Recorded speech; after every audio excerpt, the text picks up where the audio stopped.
That is right, I got to play the demo for this game. It's free, so of course you can play it. I mean, it makes so much sense. I mean, if something's free and you have the chance to get it, then why not get the demo? Or an actual full game that is free. This game itself isn't going to be free, but it's going to be cheaper than most new games. It's going to be the same price as SpongeBob Truth or no, SpongeBob Battle for Bikini Bottom Rehydrated. Though it is free, and though you can, like, the demo is free and you can play it, it's only on PC currently, so you can't actually play the demo on like Xbox or PlayStation or anything that's gonna be on. This game, unlike this new SpongeBob game, isn't gonna be on Nintendo Switch for some reason, and actually it's really confusing. I never understood why it wasn't gonna be put on the Nintendo Switch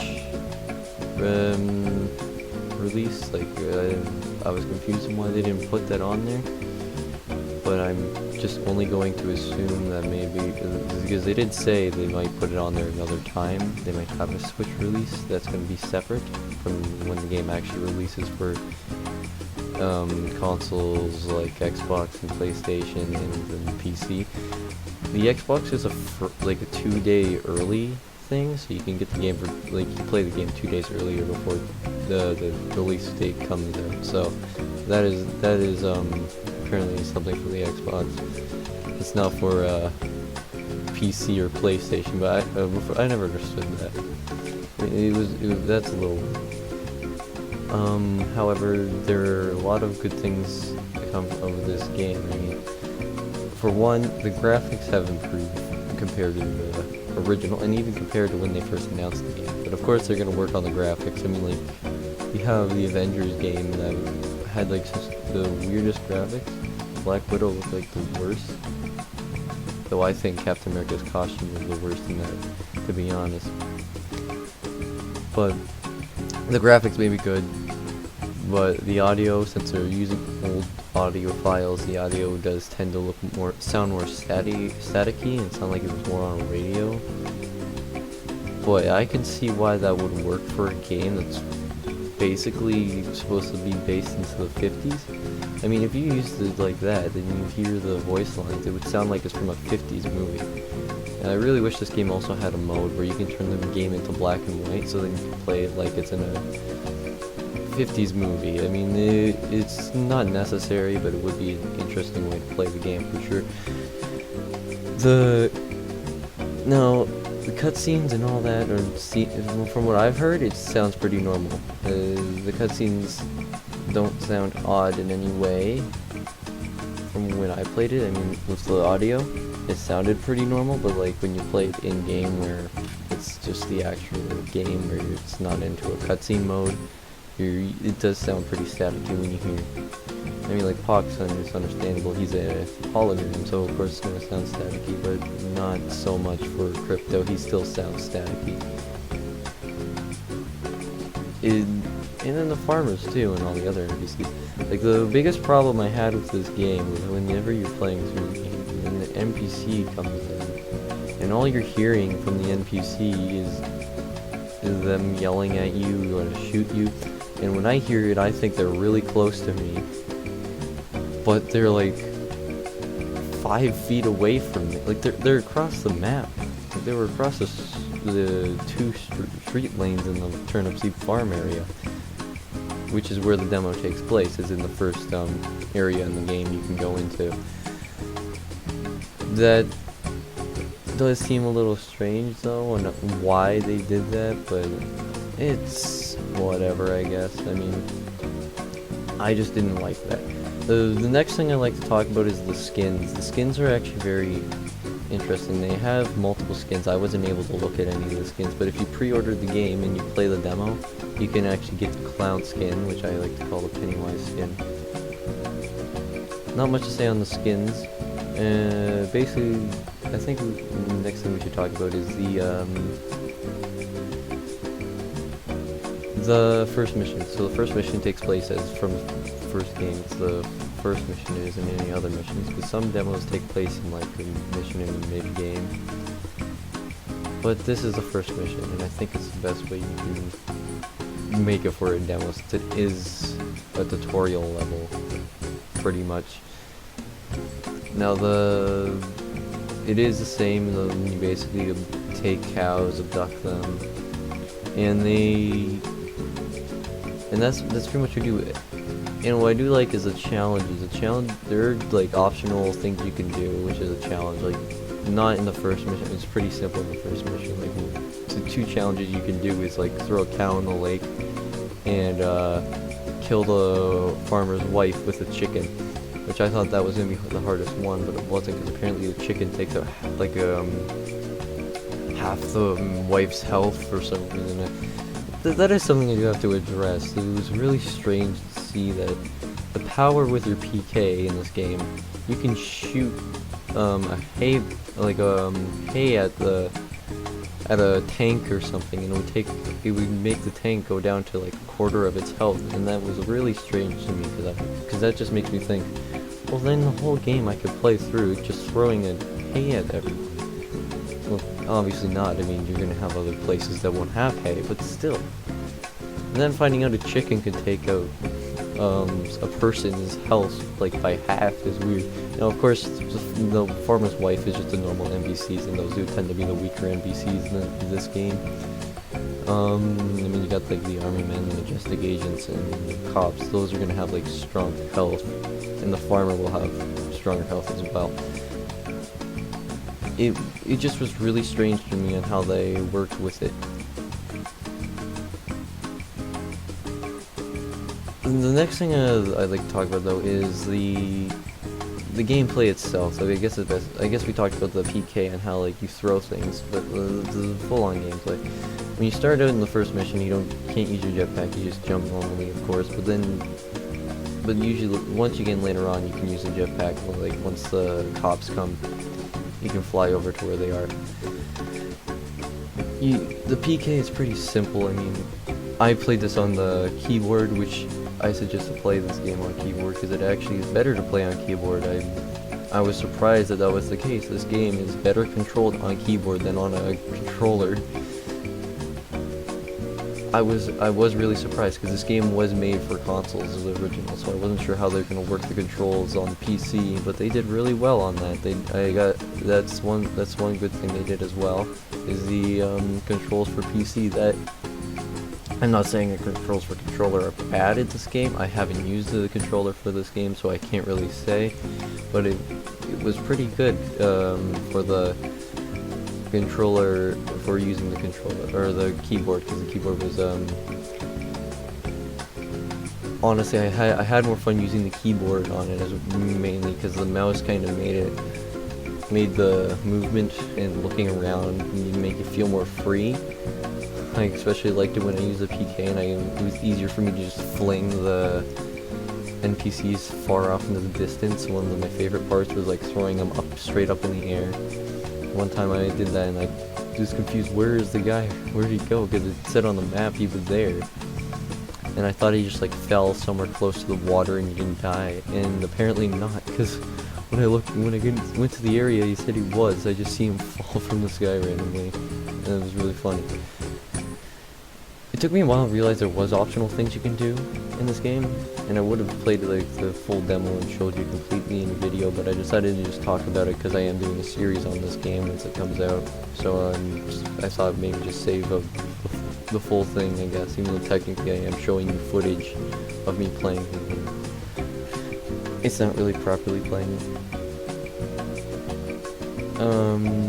Yeah, but the hay bales were really strange, for sure, and basically anything you throw can be really strong, but not exactly too difficult. Like, I mean, something like axe, you can probably do a lot of damage. I never really got to, because when I threw the axe I missed, and I think that's a challenge in something that you throw like that, because throwing hay, it's a pretty big object to throw at someone.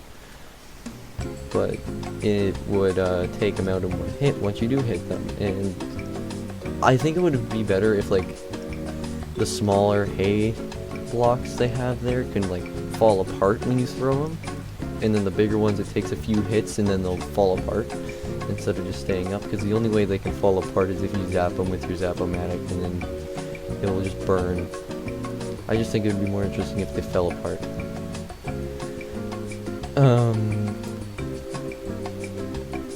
That's basically it for Crypto's gameplay. You got the PK, you got the read mines, and oh wait, hold on, there is one more thing. The shield. The shield is actually how it works is how your health works is you can't go into water. If you go into water, you're gonna lose your health and you'll die. Because and there's this little description in the if you look into further in the game, like about the shield and how water affects it and affects you. It burns you like acid, and the only problem I have is when you put human legs, just their legs in the water, they just die. That's not how it works. They're not drowning from the water. I mean, I get it if you're like putting them completely down there and like all that. I just think it would be more entertaining if you threw them in the water and then they're just swimming in the water and they have to swim to get out.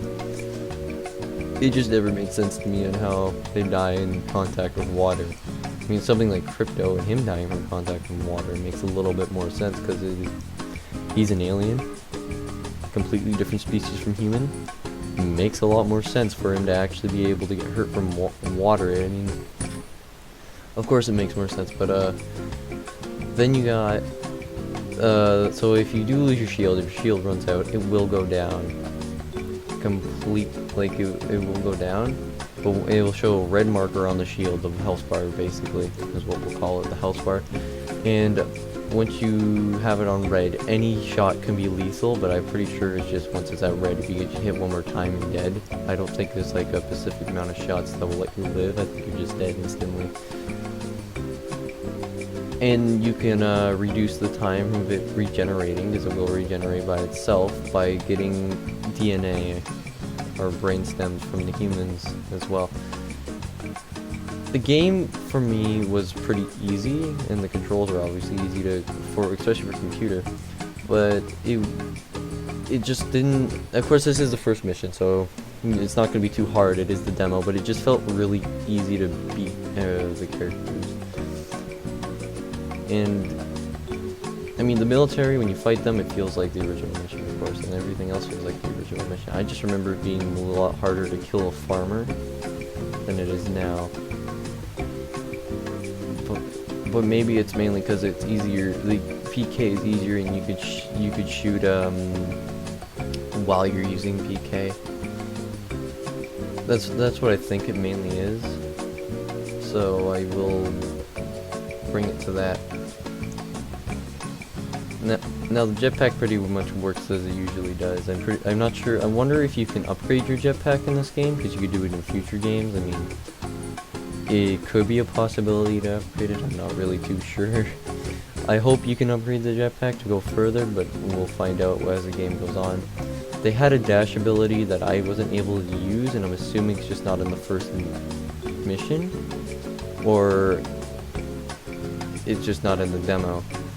One of which we'll find out, of course, when the full game comes out, if it will be in the first mission for sure. It could have just been the fact that it was a demo and I couldn't really do it properly.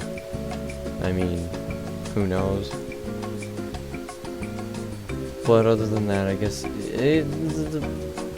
controlling Crypto is pretty easy. I mean, it's probably going to be easy for controller. It's not going to be anything difficult. It'll take a rocket scientist to figure it out. And controlling the saucer, when you're using a mouse, you just have to move it around, like up and like forward and backward to go up and down in the saucer. It wasn't in the original game. You couldn't go up and down in the original game. You could only do that in the second game and then Path of the Furon. And then if you shoot the ground, you can actually leave scorch marks in the ground, and you've destroyed it. I remember after like recording the footage for the game that I played, I actually tried to make the whole area scorched, but then I couldn't do that because the game eventually ended up crashing, which was a bit of a problem. The game did tend to crash, but I'm not gonna criticize the game for crashing, especially when it's in the demo version of the game. Because when the full game comes out, it's probably not going to be the case. It's probably going to run better, Of course, it could be my computer, but it's probably the demo. I don't think it's the computer itself. It's most likely the demo. And the characters, they look very cartoony. Well, it doesn't bother me, and I can see why, but it does make me wonder, will you make the characters look like a 60s cartoon if you remake the second game, because that takes place in the 60s, so it makes me wonder. And in order for you to regenerate your saucer, so if your saucer gets destroyed, you have to like find vehicles, and you can even use human brain cells to heal yourself in the saucer, which wasn't in any game from what I remember. I just remember you had to use vehicles. In the first game, you had to find these little things, which weren't actually introduced until later in the game, so you're going through the whole game and not healing your saucer.